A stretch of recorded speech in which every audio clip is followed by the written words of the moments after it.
तर पहा प्रश्न क्रमांक पहिला, दगडी कोळशाच्या उत्पादनात भारताचा टिंबटिंब क्रमांक आहे. तर ऑप्शन क्रमांक 3 तृतीय क्रमांक हा भारताचा दगडी कोळशाच्या उत्पादनात आहे. प्रश्न क्रमांक दुसरा, टिंबटिंब यांच्या स्मृतीमध्ये राष्ट्रीय युवा दिवस साजरा केला जातो. तर ऑप्शन क्रमांक 4 स्वामी विवेकानंद यांच्या स्मृतीमध्ये राष्ट्रीय युवा दिवस साजरा केला जातो. प्रश्न क्रमांक तिसरा, भारतातील परिस्थितिकीय विज्ञानाचे जनक खालीलपैकी कोण आहेत. तर ऑप्शन क्रमांक 3 विक्रम अंबालाल साराभाई हे भारतातील परिस्थितिकीय विज्ञानाचे जनक आहेत. प्रश्न क्रमांक चौथा, हिमालय वन संशोधन संस्था कोठे स्थित आहे. तर ऑप्शन क्रमांक 2 शिमला या ठिकाणी हिमालय वन संशोधन संस्था ही स्थित आहे. प्रश्न क्रमांक 5वा, गिद्दा हे लोकनृत्य भारताच्या कोणत्या राज्याचे आहे. तर ऑप्शन क्रमांक 2 पंजाब या राज्याचे गिद्दा हे लोकनृत्य आहे. प्रश्न क्रमांक 6वा, भारतातील उच्च न्यायालयाच्या मुख्य न्यायाधीशाची नियुक्ती टिंबटिंबद्वारे केली जाते. तर ऑप्शन क्रमांक 4 राष्ट्रपती यांच्याद्वारे भारतातील उच्च न्यायालयाच्या मुख्य न्यायाधीशाची नियुक्ती ही केली जाते. प्रश्न क्रमांक 7वा, अकबरनामा म्हणजेच अकबराचे पुस्तक हे चरित्र कोणी लिहिले. तर ऑप्शन क्रमांक 4 अबुल फजल यांनी अकबरनामा हे चरित्र लिहिले आहे. प्रश्न क्रमांक 8वा, कांग्रा नदी ही भारतातील कोणत्या राज्यात आहे. तर ऑप्शन क्रमांक 4 हिमाचल प्रदेश या राज्यामध्ये कांग्रा ही नदी आहे. प्रश्न क्रमांक 9, भारतातील कोणत्या राज्यात एलिफंट फॉल्स स्थित आहे. तर ऑप्शन क्रमांक 4 मेघालय या राज्यामध्ये एलिफंट फॉल्स स्थित आहे. प्रश्न क्रमांक 10वा, उत्तराखंडमध्ये कोणत्या शहराला जागतिक योगा राजधानी म्हटले जाते. तर ऑप्शन क्रमांक 1 ऋषिकेश या शहराला उत्तराखंडमध्ये जागतिक योगा राजधानी म्हटले जाते. प्रश्न क्रमांक 11, भारतात सध्या जीवावरण राखीव क्षेत्राचे एकूण संख्या किती आहे.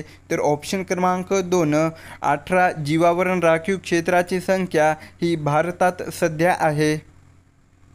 प्रश्न क्रमांक 12, भारतीय संविधानाने कोणत्या देशाकडून संघराज्य व्यवस्था घेतली आहे. तर ऑप्शन क्रमांक 2 ऑस्ट्रेलिया या देशाकडून भारतीय संविधानाने संघराज्य व्यवस्था ही घेतलेली आहे. प्रश्न क्रमांक 13, कलमकारी ब्लॉक प्रिंट भारताच्या कोणत्या राज्यात प्रसिद्ध आहे. तर भारताच्या आंध्र प्रदेश या राज्यामध्ये कलमकारी ब्लॉक प्रिंट प्रसिद्ध आहे. प्रश्न क्रमांक 14, महाराष्ट्र राज्यातील सर्वात लांब नदी कोणती आहे. तर ऑप्शन क्रमांक 4 गोदावरी ही नदी महाराष्ट्र राज्यातील सर्वात लांब नदी आहे. प्रश्न क्रमांक 15, भारतातील प्रथम मल्टी स्पोर्ट्स संग्रहालय कोठे आहे. तर ऑप्शन क्रमांक 4 कोलकाता या ठिकाणी भारतातील प्रथम मल्टी स्पोर्ट्स संग्रहालय आहे.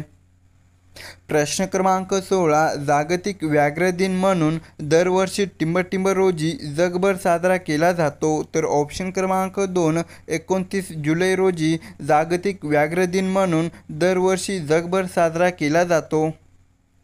प्रश्न क्रमांक 17, देशाचे एप्रिल महिन्यात एकूण GST संकलन किती झाले आहे. तर ऑप्शन क्रमांक 3 1.87 लाख कोटी इतके देशाचे एप्रिल महिन्यात एकूण GST संकलन झाले आहे. प्रश्न क्रमांक 18, महाराष्ट्र सरकारच्या परिवहन मंडळ सदिच्छा दूत म्हणून कोणाची निवड झाली आहे. तर ऑप्शन क्रमांक 2 मकरंद अनासपुरे यांची महाराष्ट्र सरकारच्या परिवहन मंडळ सदिच्छा दूत म्हणून निवड झालेली आहे. प्रश्न क्रमांक 19, महाराष्ट्र राज्याचा कितवा वर्धापन दिन साजरा करण्यात आला. तर ऑप्शन क्रमांक 3 63वा वर्धापन दिन हा महाराष्ट्र राज्याचा साजरा करण्यात आला. प्रश्न क्रमांक 20, 2 ते 9 जून या काळात कोणत्या राज्यात शिवराज्याभिषेक महोत्सव हा आयोजित करण्यात आला होता. तर ऑप्शन क्रमांक 4 महाराष्ट्र या राज्यामध्ये 2 ते 9 जून या काळात शिवराज्याभिषेक महोत्सव हा आयोजित करण्यात आला होता. प्रश्न क्रमांक 21, देशात कोणत्या राज्यात ओबीसीचे सर्वेक्षण सुरू करण्यात आले आहे? तर ऑप्शन क्रमांक 1, ओडिशा या राज्यामध्ये ओबीसीचे सर्वेक्षण सुरू करण्यात आले. प्रश्न क्रमांक 22, पंजाब राज्याच्या लुधियानामध्ये कोणत्या वायूची गळती झाली आहे? तर ऑप्शन क्रमांक 4, हायड्रोजन सल्फाइड या वायूची गळती पंजाब राज्याच्या लुधियाना शहरामध्ये झाली आहे. प्रश्न क्रमांक 23, अफजल अन्सारी यांचे लोकसभेचे सदस्यत्व रद्द झाले आहे. ते कोणत्या राजकीय पक्षाचे आहेत? तर ऑप्शन क्रमांक 2, बहुजन समाज पार्टी. प्रश्न क्रमांक 24, जागतिक अस्थमा दिवस कधी साजरा केला जातो? तर ऑप्शन क्रमांक 2 मे या दिवशी जागतिक अस्थमा दिवस साजरा केला जातो.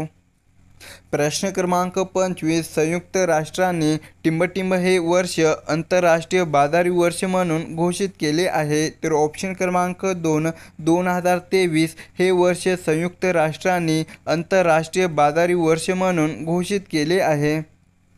प्रश्न क्रमांक 26, रेडी बंदर हे टिंबटिंबच्या निर्यातीसाठी प्रसिद्ध आहे. तर ऑप्शन क्रमांक 3, लोह खनिज निर्यातीसाठी रेडी बंदर हे प्रसिद्ध आहे.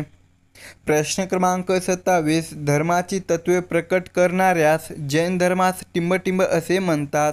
तर ऑप्शन क्रमांक 2, वर्धमान असे धर्माची तत्त्वे प्रकट करणाऱ्यास जैन धर्मास म्हणतात. प्रश्न क्रमांक 28, अंदमान निकोबार बेटांचे राजधानीचे शहर कोणते आहे? तर ऑप्शन क्रमांक 2, पोर्ट ब्लेअर हे अंदमान आणि निकोबार बेटाचे राजधानीचे शहर आहे. प्रश्न क्रमांक 29, भारतातील हवाई दलाला 8 ऑक्टोबर 2022 रोजी किती वर्ष पूर्ण झालेली आहे? तर ऑप्शन क्रमांक 4, 90 वर्ष पूर्ण ही भारतातील हवाई दलाला 8 ऑक्टोबर 2022 रोजी झालेली आहे. प्रश्न क्रमांक 30, अणुशक्ती आयोगाचे मुख्यालय कोठे आहे? तर ऑप्शन क्रमांक 1, मुंबई या ठिकाणी अणुशक्ती आयोगाचे मुख्यालय आहे. प्रश्न क्रमांक 31, महाराष्ट्र राज्याच्या दक्षिण सीमेस नसलेले राज्य कोणते आहे? तर ऑप्शन क्रमांक 1, छत्तीसगड हे राज्य महाराष्ट्राच्या दक्षिण सीमेस नसलेले राज्य आहे. प्रश्न क्रमांक 32, जमशेद जे इराणी यांना कोणत्या नावाने ओळखले जाते? तर ऑप्शन क्रमांक 2, स्टील मॅन ऑफ इंडिया या नावाने जमशेद जे इराणी यांना ओळखले जाते. प्रश्न क्रमांक 33, कार्ल मार्क्स हा विचारवंत कोणत्या देशाचा होता? तर ऑप्शन क्रमांक 2, जर्मनी या देशाचा कार्ल मार्क्स हा विचारवंत होता. प्रश्न क्रमांक 34, हेमंत सोरेन हे भारतातील कोणत्या राज्याचे मुख्यमंत्री आहेत? तर ऑप्शन क्रमांक 3, झारखंड या राज्याचे हेमंत सोरेन मुख्यमंत्री आहेत. प्रश्न क्रमांक 35, 2022चा मेजर ध्यानचंद खेलरत्न पुरस्कार कोणाला मिळालेला आहे? तर ऑप्शन क्रमांक 2, शरद कमल अचंता यांना 2022चा मेजर ध्यानचंद खेलरत्न पुरस्कार हा मिळालेला आहे. प्रश्न क्रमांक 36, निलगिरी पर्वतातील सर्वात उंच शिखर कोणते? तर ऑप्शन क्रमांक 1, दोडा बेटा हे निलगिरी पर्वतातील सर्वात उंच शिखर आहे.